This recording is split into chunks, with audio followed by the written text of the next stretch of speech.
Hi! I'm sharing with you the book's comments. Let's go start it.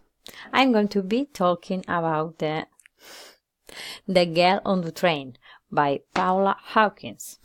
I chose this book because some years ago I saw the movie and I liked it, although I didn't remember anything. But now I have had the opportunity to read it.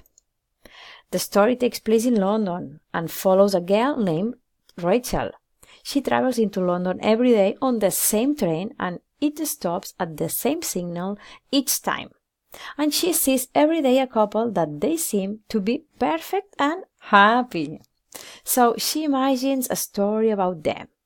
It's the opposite of her life because she's divorced, alcoholic, and she has psychological problems because she can't forget her ex-husband and that she's sterile.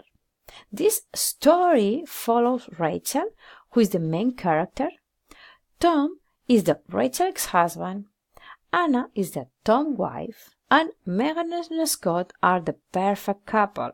There are also secondary characters, like the Megan therapist and the Rachel roommates. One day she saw the news that the perfect girl was missing.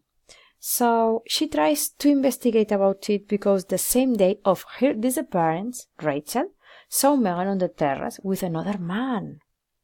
Also, she needed to figure out about that day because she was very drunk and she couldn't remember what she made that night, although she had guns on her body.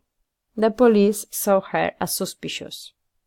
I feel sorry for Rachel almost for all book. Although, in the end of the story, Rachel gets to be a brave girl like Anna, but unfortunately, Megan is killed.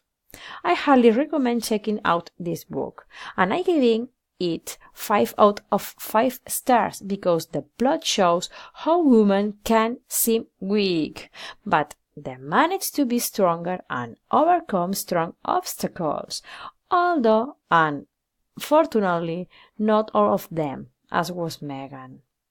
Bye.